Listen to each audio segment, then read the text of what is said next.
Hey guys, in today's video I bring you a shocking and transformative story. Let's meet Malachi Duvall, a man who spent his entire life denying God and ridiculing faith until he died and was cast into a place of pure torment. He saw hell with his own eyes, felt the despair of the damned, and at the last second, cried out for the name of Jesus. What happened next will give you goosebumps. So before we start, leave your like, subscribe to the channel so you don't miss any content like this, and activate the bell to receive all notifications. Now, get ready for an intense and revealing experience. My name is Malachi Duvall, and until recently I laughed in the face of anyone who talked about God. Faith was a crutch, a fairy tale invented to console the weak. I lived for myself without moral or spiritual ties. Nothing held me back. No rules limited me. What I wanted, I took. What I didn't care about, I discarded. New Orleans was my personal paradise. Between endless parties and opportunities to manipulate people, I thrived. I sold pleasures, empty promises, and illusions, and I always got away with it. The world was a game, and I knew exactly how to play it. I grew up in a Christian home, but I strayed early. At 17, I had already discarded any idea of God. If he existed, I said, why would he allow such a chaotic world? I preferred science, chance, hedonism. I didn't see any point in seeking redemption for something that didn't even exist. My friends were similar to me, ambitious, cynical, and unrestrained. I admired them for one simple reason. They knew how to manipulate the world for their own benefit. Between shady deals, parties, and women, I believed I had achieved freedom. I laughed at religious people, called them naive, and mocked anyone who talked about hell. Hell is right here, I said, raising a glass of whiskey as I watched the city sparkle around me. Then, one mundane night, everything began to change. I was in a bar with some acquaintances when I felt the first pang in my stomach. A slight inconvenience, nothing that worried me. I grabbed a glass of water and drank it without thinking. The humid heat of the city seemed to suffocate me, but I ignored it. It wasn't the first time my body had given me signs that I needed to stop, and as always, I ignored it. The next day, the pain got worse. Within hours, my skin began to break out in a cold sweat. I became weak, without the strength to even get out of bed. Still, I didn't care.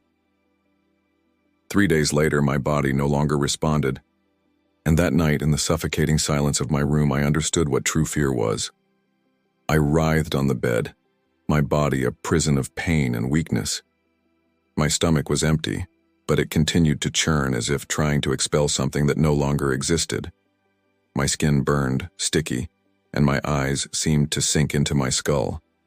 I could barely breathe without feeling sharp pangs shooting through my chest. The fever left me in a daze between consciousness and delirium. I heard distant sounds, echoes of voices that weren't there. The room, previously just a dark and stuffy environment, seemed to transform into a personal torture chamber. For the first time in many years, I felt scared.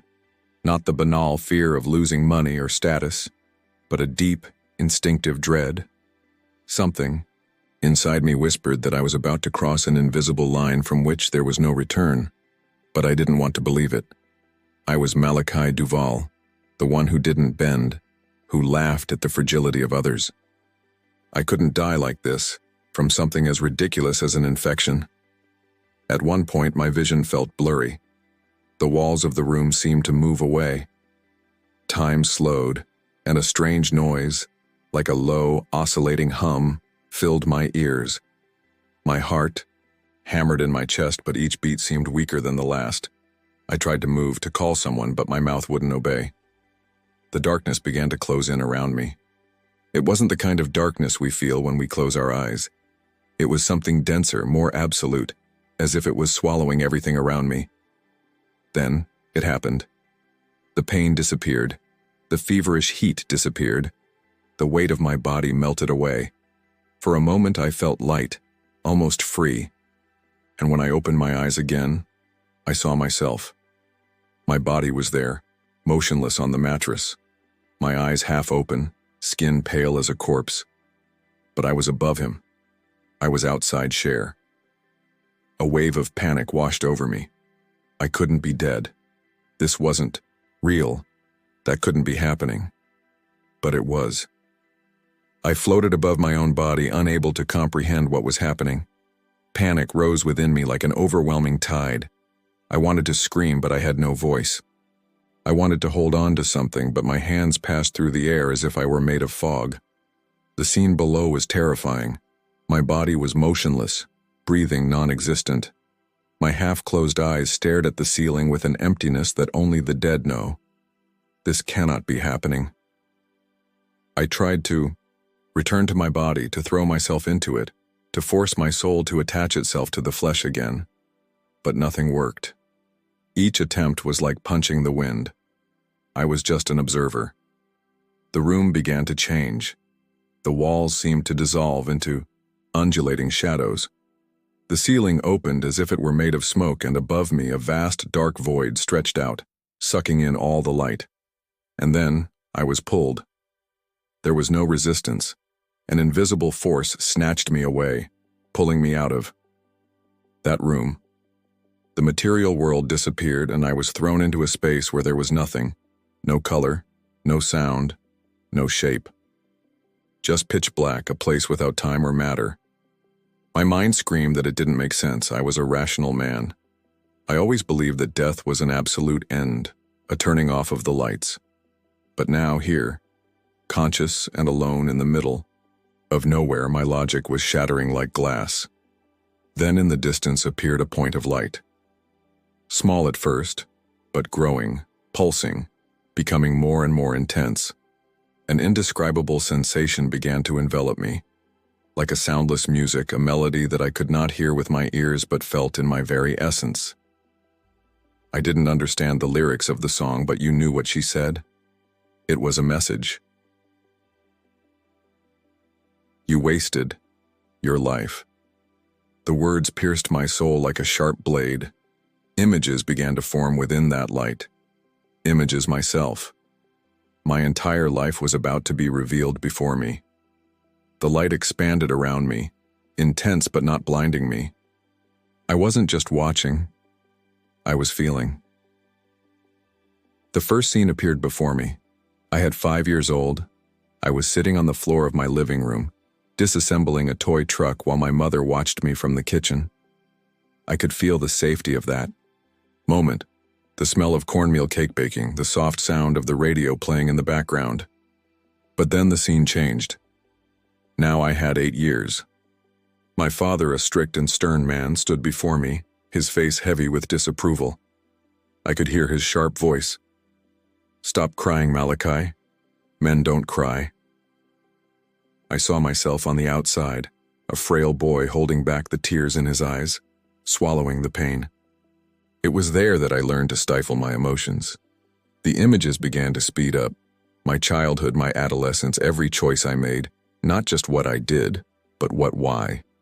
I saw my lies. I saw how I manipulated others, how I always looked for a way to come out on top. When the scene showed my youth, I started to feel something different.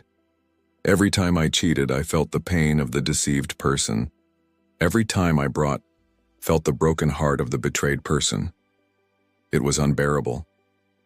I revived the moment I betrayed Sable Warwick, the only woman who truly loved me. I could feel her humiliation, her disappointment, her despair. I had never felt remorse about it, until now. The scenes continued to pass, faster and faster. It was as if I were in a courtroom, being judged not by words, but by absolute truth. And then, he appeared. There was no need for explanation. I knew who was. Jesus. His eyes were not filled with hate or anger. They were eyes that saw me completely. He didn't need to condemn me. I was already condemned by the weight of my own existence. You chose this path, Malachi. My soul shook.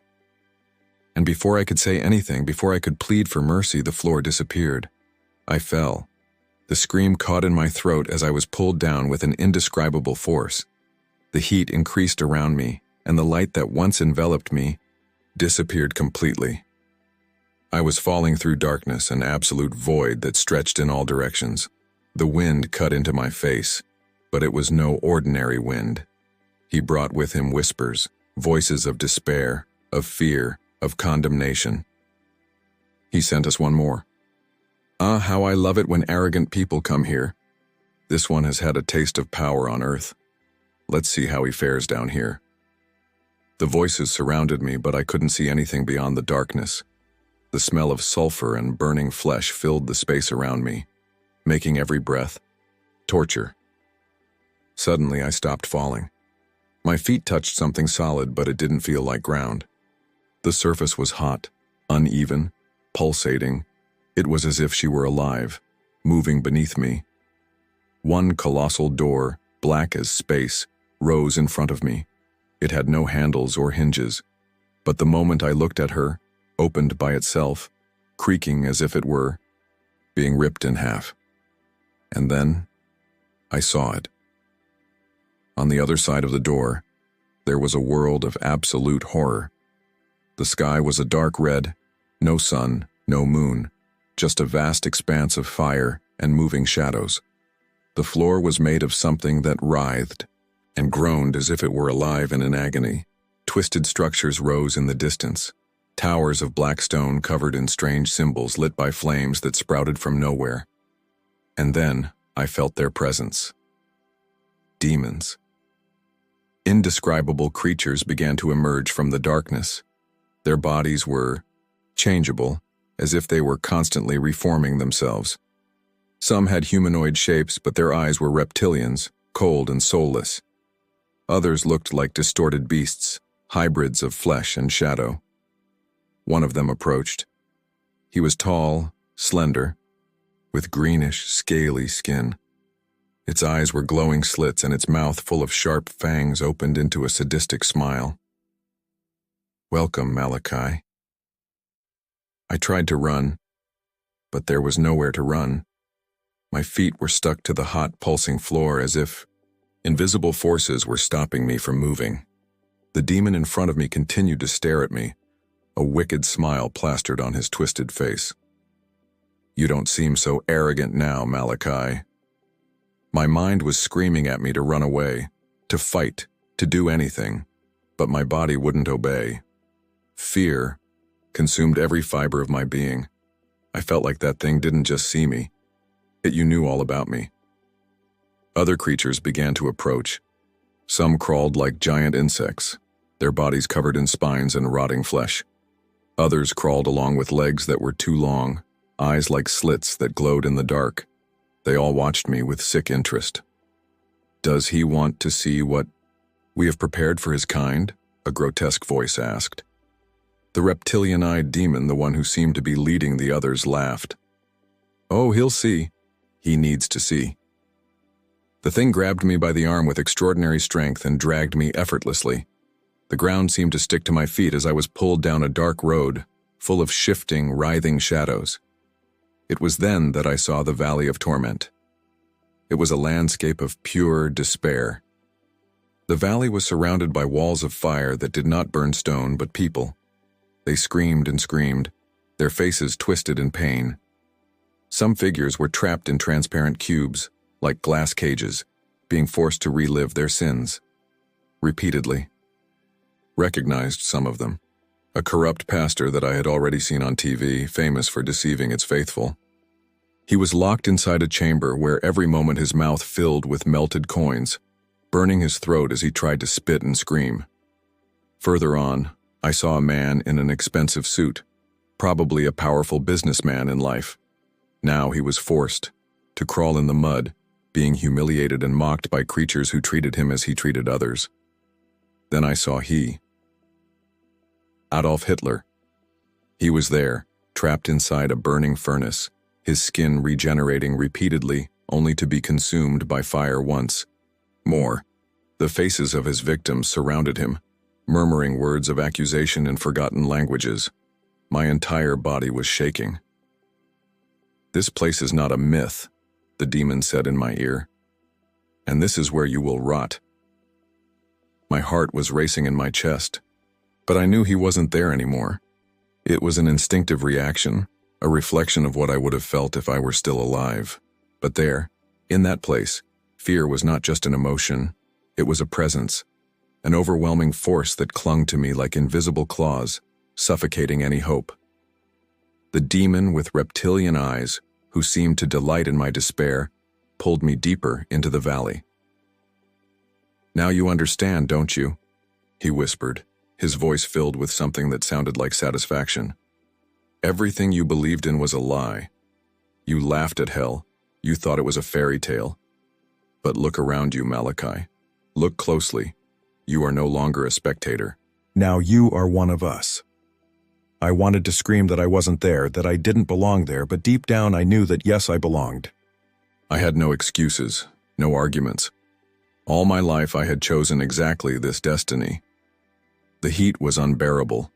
The smell of sulfur, of burning flesh, of something far worse than any earthly rot permeated everything. The shadows moved like living creatures, slithering and wrapping themselves around their struggling victims, never able to escape. And then I saw Venison Pudding. It wasn't her real name, of course. It was a strange nickname I had heard once many years ago. A woman who had given herself over to a life of illusory pleasures, thinking she could manipulate her own destiny. She was there, sitting in what looked like a golden throne. His face was calm, almost serene. But I knew on time that something was terribly wrong. She smiled at me.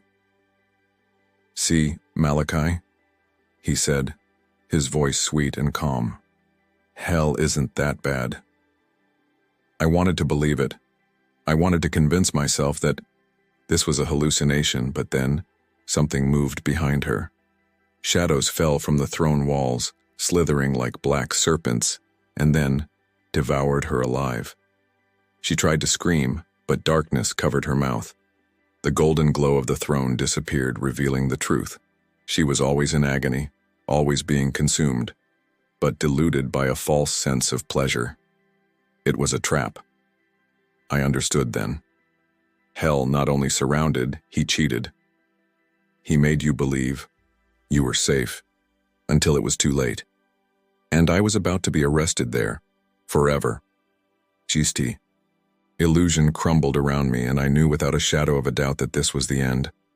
The reptilian-eyed demon turned to me, and his smile grew impossibly wide, his pointy teeth gleaming in the light of the flames. "Now, Malachi, it's your turn." The shadows around me began to close. The floor opened beneath my feet, revealing an endless abyss where countless hands tried to climb up, only to be pulled back into the darkness. No more waiting. The demon's claws dug into my shoulder, and an unearthly chill ran through my soul. I felt my essence being sucked away as if I was being dissolved into darkness. That was it. I would never leave there again. The despair was greater than anything I had ever felt. Worse than any pain, worse than any fear. I didn't want to accept it, but there, in hell, there is no room for denial. And then, in my last moment, when there was nothing left but absolute emptiness, "You," I screamed. "Jesus!" The hell trembled. Reality itself contorted at the sound of that name. The floor cracked, the shadows flailed as if struck by invisible fire. The demons retreated, howling in fury and terror. Light appeared out of nowhere, cutting through the darkness like a red-hot blade. It came like thunder, a wind that swept away the smell of rot and sulfur. I was ripped from hell. I felt a gigantic force pulling me up. My spiritual body was enveloped in a comforting warmth. The devil's claws tried to hold me back, but they couldn't touch me anymore. "No!" he shouted, his voice reverberating like 1,000 echoes at once. "He is ours!" But it was already too late. I was rising. Hell disappeared beneath me, getting smaller and smaller until all that was left was light. And then, like someone waking up from a nightmare, I opened my eyes.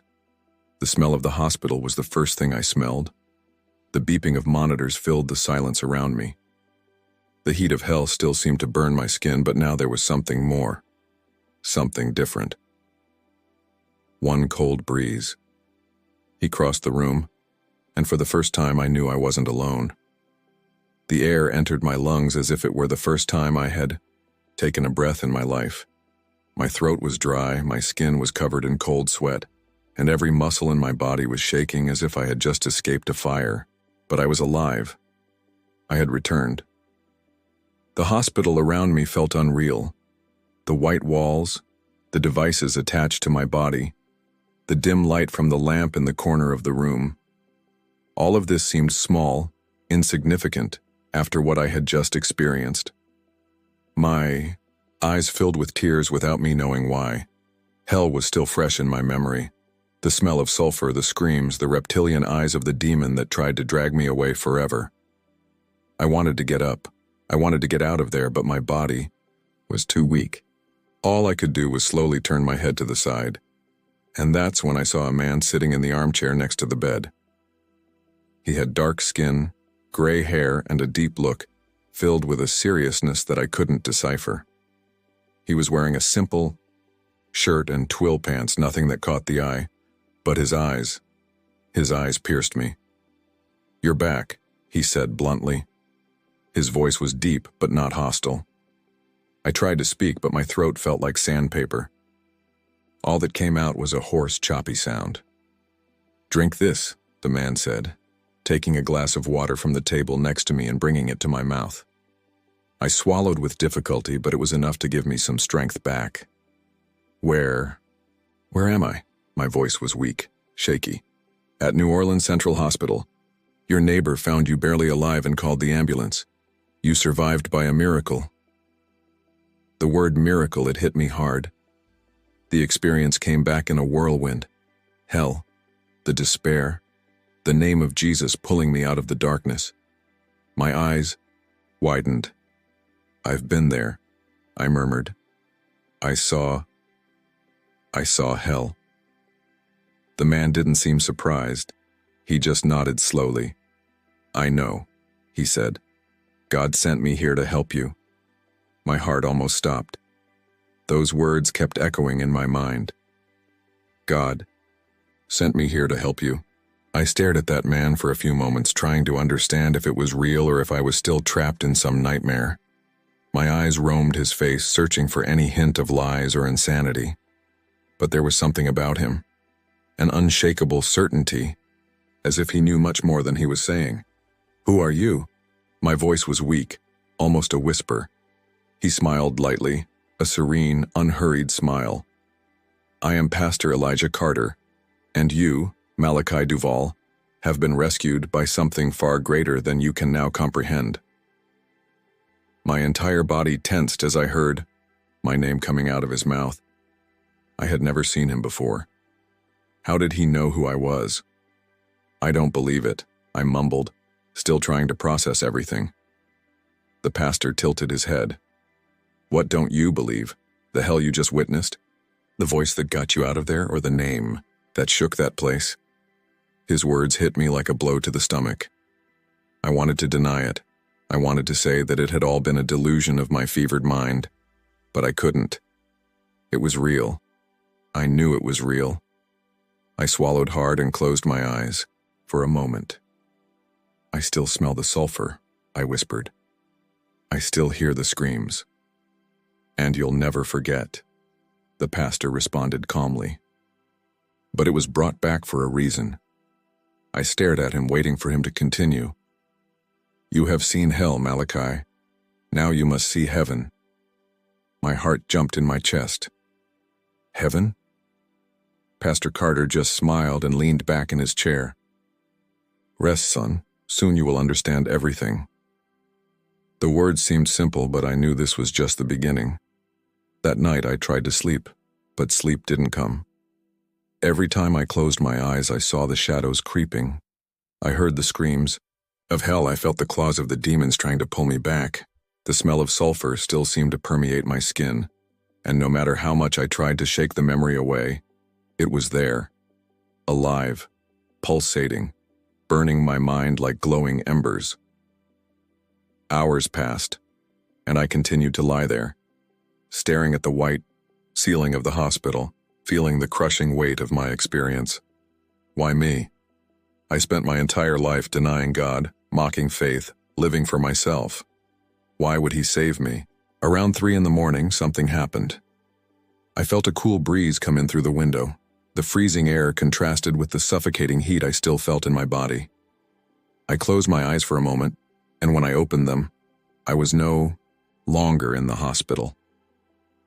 I was overcome by a feeling of lightness, as if I had been lifted to another place. The pain disappeared, the pressure disappeared, and I found myself standing in a field of infinite light.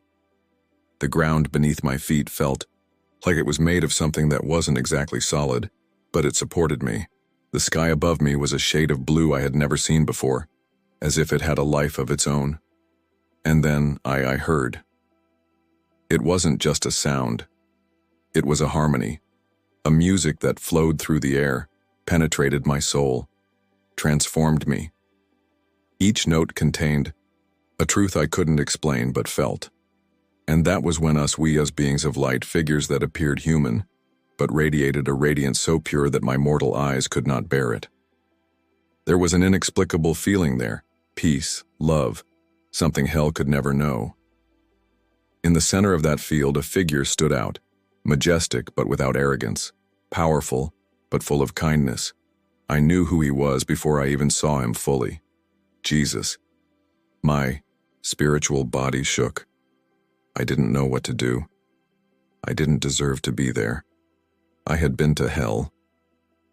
How could I now see the sky? He smiled. Welcome, Malachi. I was paralyzed.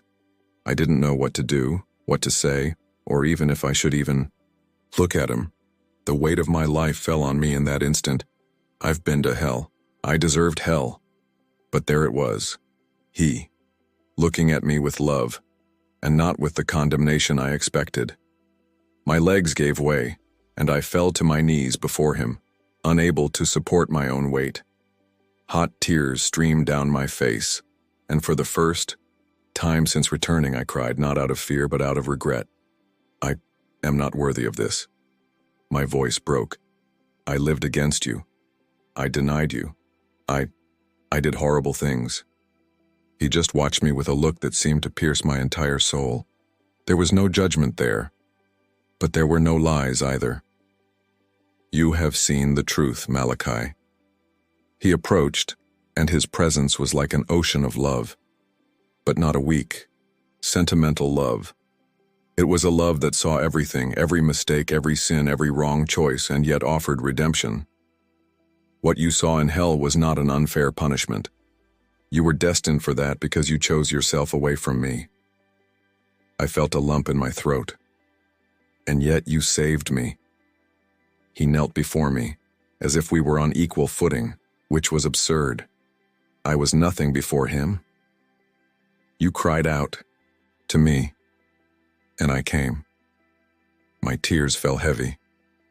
I deserved to go back there. My voice cracked. I screwed up. He lifted me by the chin, and for the first time in my existence, I understood what grace was. Hell wasn't made for you. My insides turned when I heard that. But so many are going there.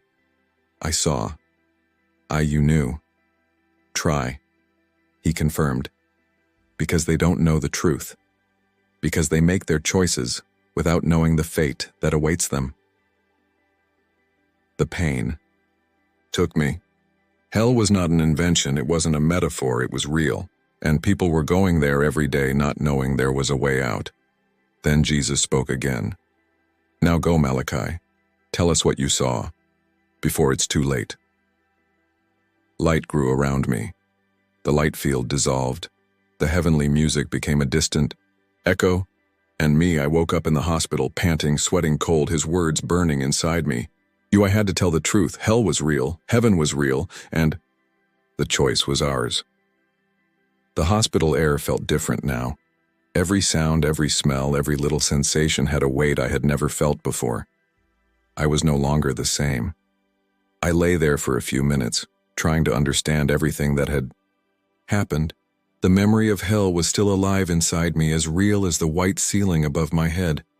But now, I also knew the other side, the sky, the love that had been offered to me without me deserving it. And then I remembered his words.